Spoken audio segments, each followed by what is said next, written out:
everybody, welcome back to the channel. Today we have some more Harry Potter news straight off the rumor of yesterday, that is the casting of Severus Snape. But today we actually have news from the Harry Potter website itself. So we know for a fact that these are real. We'll get to have fun with Peeves. New details for the Harry Potter TV series revealed alongside 2025 production date at Leavesden. Now, if you didn't know, Leavesden Studios is where they filmed the Harry Potter movies. It's where the studio tour is located because it's the original film site. So it'll be interesting to see if they make new sets and they use existing sets from the studio tour. Be very interesting to see, and if they'll close down the tour for days on end or film at night or whatever it is, it'll be interesting to find out what's going on. So this is published today, December 5th, 2024, and it says the hotly anticipated Harry Potter HBO original series has confirmed it will begin production next summer, with executive producers Mark Mylod and Francesca Gardner promising the show will go deeper into the stories than ever before. Exciting news from the Harry Potter HQ today, which, reminder, this is now a Harry Potter HQ. It used to be called the Wizarding World team, where we learned more details about the upcoming HBO original series commencing production in the summer 2025, slated to launch on Max. Expert characters not seen in the original films in different locations to be involved, and also discover just how many people auditioned to be Harry, Ron, and Hermione. But despite the new additions, the show will be coming back to its roots where the original films were made, returns to Warner Brothers Studios Leavesden. With the series now officially underway, we heard from director Mark and showrunner Francesca, who revealed their own love of the stories. "I'm a mega fan like crazy," Francesca confessed, alongside the creative vision they want to bring to this retelling of the Harry Potter stories. "We have 8 hours to tell the first book," the pair revealed, "so we can dig into the real depths and crevices and how the language of magic can evolve. We follow the ethos of the films to source some of the finest cream of British talent.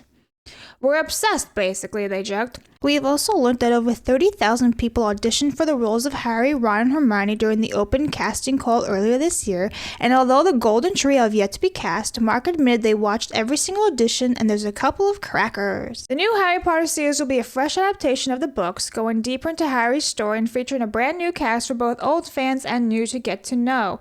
We will also tease characters that are set to appear in the show that we did not visit in the film, such as mischievous poltergeist Peeves. Now this is great. This bringing characters that were not in the movies is a huge win in my opinion. Peeves, Winky, you name it, I'm there. We'll get to have some fun with Peeves in the corridors, the duo divulged. Iconic locations will return. Of course, we don't want to mess with the likes of the Great Hall, but other elements of Hogwarts we will expand. However, Mark was also excited about exploring other places not seen before, such as the Hogwarts staff room, and examining the changing aesthetics of the school. So here we have our answer that we've been wondering for about a year now. They will be using the original sites, like Hogwarts itself, the Great Hall, things that are so iconic that people will be like, you can't mess with this. No. So those things will remain the same. And that makes sense also for Universal Studios, their merch, their theme park, the rides, all that stuff. It has to make sense because this is going to be the new stuff for the next 10 years. So yes, it makes sense doing this, and I figured they would, and I'm glad they are because the Great Hall and all these other iconic locations are phenomenal. Why wouldn't want to use them? "We went with the idea that Hogwarts is a real place," he explained, hoping to explore the architectural themes of the ancient castle and how they would evolve over time. So there will be elements of Georgian architecture, attempts at naturalism, because of course we have the luxury of long-form storytelling. That is a bit odd. Now if you go and click Georgian architecture, let's see. That makes sense. It's kind of medieval. Some of it is, some of it's not, but this is fine. This is kind of what I picture. I'm fine with this. We're both massively fond of the movies. They're amazing. What an amazing feat of creative pursuits. We get a bigger sandpit to play in. Mark and Francesca were also keen to stay canonically accurate to the ages of certain characters, citing that Snape would have only been 31 in 1991, where the events of Philosopher's Stone take place. But you're telling me that this man is rumored to be playing Snape? How the hell is this canonical? Tell me that one. No one can replace Alan Rickman, but we get to find the next generation. And apparently they're eyeing this man who, side note, did you guys know that this man right here, John Nettleship, was J.K. Rowling's teacher growing up, and she actually thought of him as Snape, like she based him as Professor Snape. This is right here. Inspired by J.K. Rowling's high school chemistry teacher, John Nettleship. And it's true. This is confirmed. This isn't like some random Tumblr post. I understand it's from Tumblr, but I'm just showing you the images. This is actually true. J.K. Rowling has said this. So for me to be like, yeah, he totally could be the next Snape, it's like, well, no. And I just want to further show something off here. So did you guys know that before Alan Rickman was cast as Snape, Warner Brothers released Harry Potter merch just based off of like illustrations and things? And this is how they envisioned and depicted Snape. So how is it that this has changed in 20 years? These are from my own collection, mind you. These are my photos. I took them. This is my stuff. You're telling me that this guy looks like this guy? That this Snape here looks like that Snape from the same Warner Brothers? Nah. This is total bullshit. Oh, and by the way, I have this video out that is explaining the saga of Lavender Brown. It's out last week. I highly recommend you watch it because it does show like how insane some fans are and calling out racism. It's not racist or anything. And now they're saying that this potential casting of Severus Snape is justice for Lavender Brown being done dirty because she was whitewashed even though she is originally white in the books. It's insane. But on another note, I do want to ask you guys who you think would be cast as Severus Snape. Now, I was actually thinking like Ewan Mackin, and I believe that's how you say his name. If not, I'm sorry. And Matthew Good would be great actors for Severus Snape. Now, he was in Merlin, and he was in The Crown, Downton Abbey. He's been in a lot of stuff. So, like, both of them have nice credentials to their resume. Now, let me know in the comments below who you would think would be Severus Snape.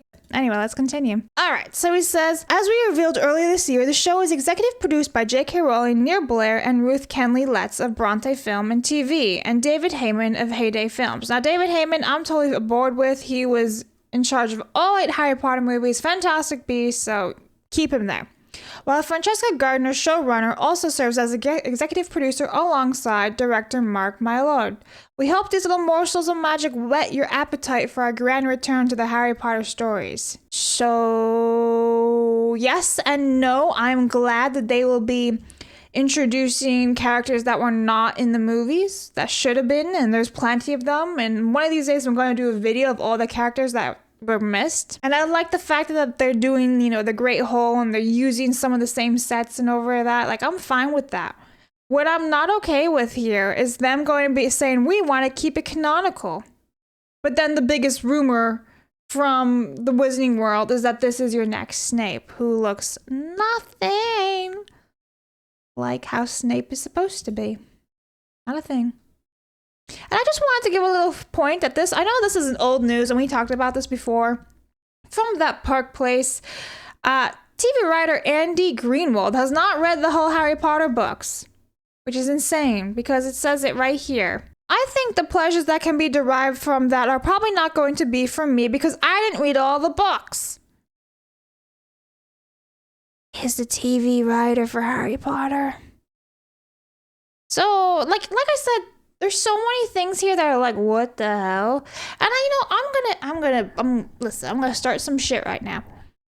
I've been seeing all over Instagram, all these Harry Potter influencers not say a peep about this rumor, but you can tell that they're pissed because comments today going around Instagram now that this announcement has been out, like the HBO accounts posted saying, oh, we're starting filming in 2025, and all these influencers are like, please keep it to the source material, bring the books to set and highlight details and everything. We want it to be extremely accurate. They are so afraid of being called an ist and a phobe for calling out the obvious that this man that they would like to play Snape is not the correct person. They're so afraid. They're a bunch of cowards in this community, and it's sad, but here we are. So that is the news for today, guys. I'm sure there'll be more news by the time I finish recording this, because that seems to be the thing for now. See you guys next time. Bye.